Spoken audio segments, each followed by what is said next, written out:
The envelope arrived on a Tuesday. Unremarkable except for the weight of it, heavier than junk mail, lighter than consequence. Sarah held it in her hands for a long moment before opening it, her thumb tracing the return address she didn't recognize. Inside was a letter written in careful cursive, each loop and line deliberate, as if the writer had known the words would be read and reread 100 times. Dear Sarah, you don't know me, but I've known about you for 17 years. Sarah's hands trembled as she lowered herself onto the porch steps of her parents' house, the house where she'd grown up, where her height had been marked in pencil on the kitchen doorframe, where her mother had taught her to braid her hair and her father had stayed up late helping with algebra homework, the house that had always been home. The letter continued in that same measured script, explaining what Sarah had always known but never quite felt, that she had been adopted as an infant, that somewhere out there was a woman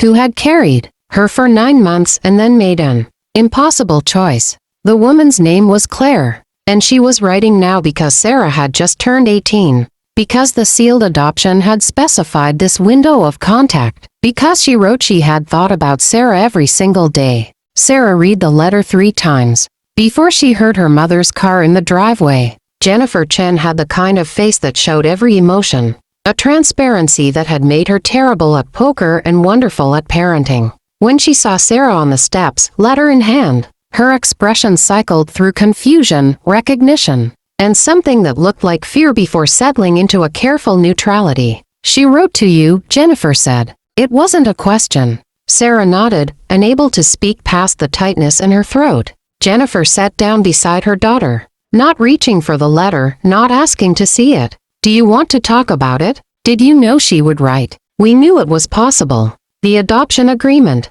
allowed for contact when you turned 18. Jennifer's voice was steady, but Sarah could hear the strain underneath. We always planned to tell you everything when you were ready. I've always known I was adopted, Mom. Knowing it and feeling it are different things. Jennifer finally looked at the letter, then away. Are you going to respond? Sarah hadn't gotten that far in her thinking. The letter had ended with an email address and a phone number. An invitation without pressure, a door left carefully ajar. I don't know. Should one? That's not my decision to make. But what do you think? Sarah heard the pleading in her own voice. The desire for her mother to make this easier, to tell her what to do. Jennifer was quiet for a long moment. When she spoke, her words came slowly, like she was pulling them from somewhere deep. I think that woman gave you life, and I think she made the hardest choice she ever make when she let you go. I think you have every right to know her if you want to. She paused, and Sarah saw her mother's eyes were wet. And I think I'm terrified that if you meet her, you'll realize what I've always known, that I'm not your real mother.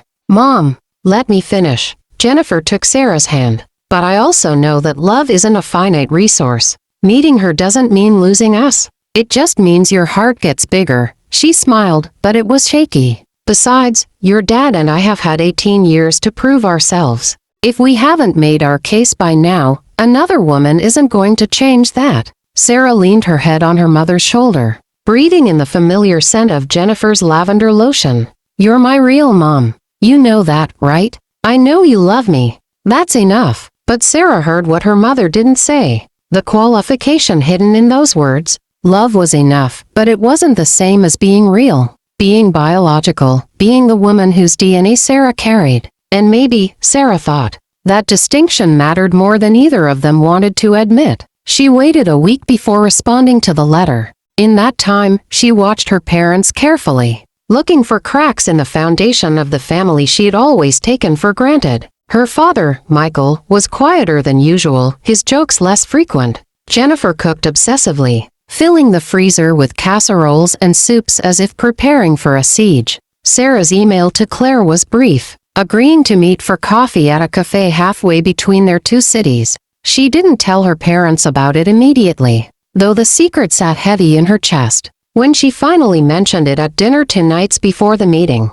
Jennifer's fork clattered against her plate. That's wonderful, Jennifer said, her voice too bright. Do you want us to come with you? I think I need to do this alone. Michael reached across the table and squeezed Sarah's hand. Whatever you need, sweetheart. We're here. The cafe was busy when Sarah arrived. filled with the hiss of espresso machines and the murmur of conversation. She spotted Claire immediately, not because they looked alike, though they did share the same dark eyes and pointed chin, but because the woman sat utterly still amid the chaos, her attention fixed on the door with an intensity that was almost painful to witness. When their eyes met, Claire stood so quickly she nearly knocked over her chair. She was smaller than Sarah had imagined, her face lined with more years than the math suggested. She wore a simple blue dress and had twisted her napkin into a tight rope between her fingers. Sarah, the name came out as something between a question and a prayer. Hi. Sarah's voice sounded distant to her own ears,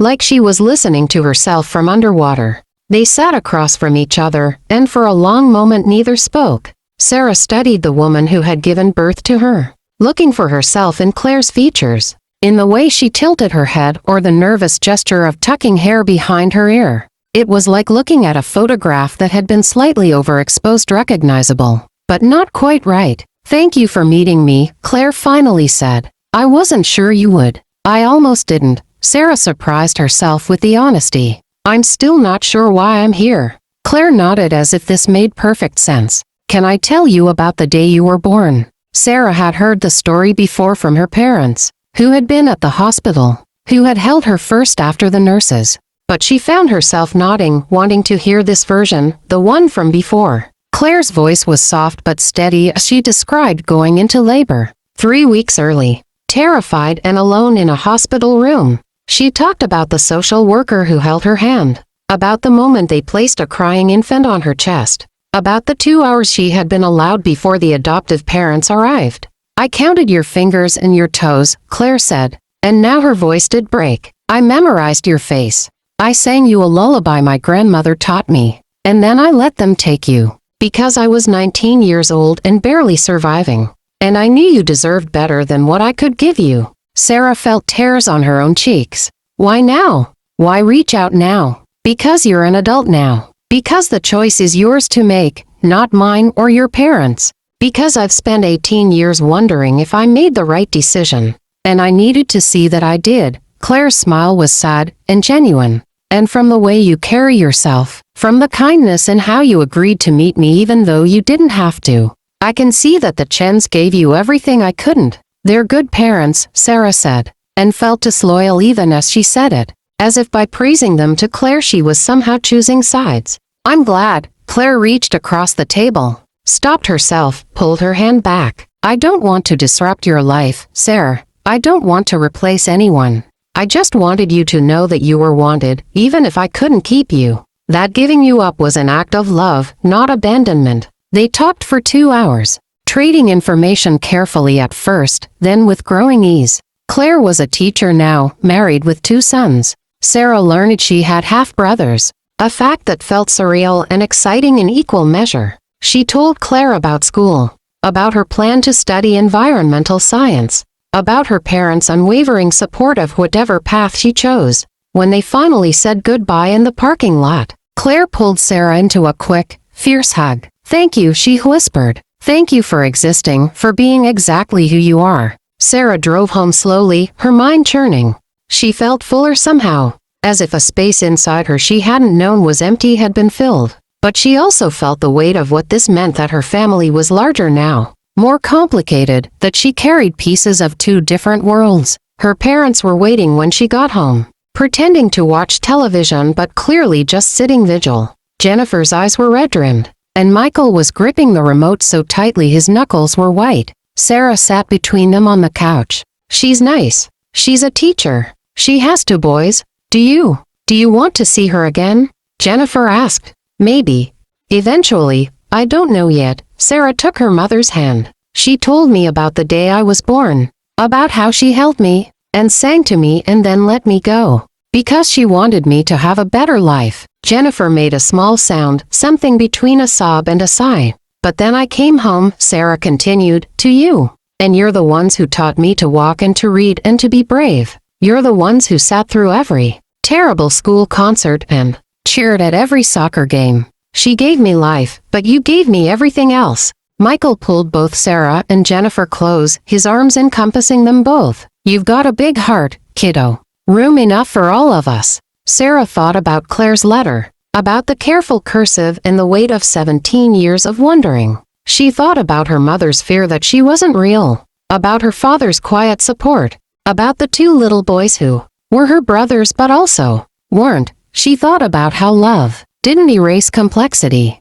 didn't make hard choices easy or painful truths simple. "I'm lucky," she said finally. "Some people don't get to be loved this much." Jennifer kissed the top of Sarah's head, and Sarah felt her mother's tears in her hair. They sat like that for a long time, the three of them tangled together, holding on to each other into the complicated, messy, beautiful truth that family was both the people who gave you life and the people who taught you how to live it. The letter from Claire would stay in Sarah's desk drawer, creased from folding and unfolding, a reminder that some stories didn't have neat endings, that some questions couldn't be fully answered. But she had learned something in that cafe, sitting across from a woman who was both a stranger and the most familiar person she'd never known. That being adopted didn't mean being caught between two families. It meant belonging to both, being claimed by love twice over. And that, Sarah thought as she sat between her parents in the gathering dusk, was a kind of grace.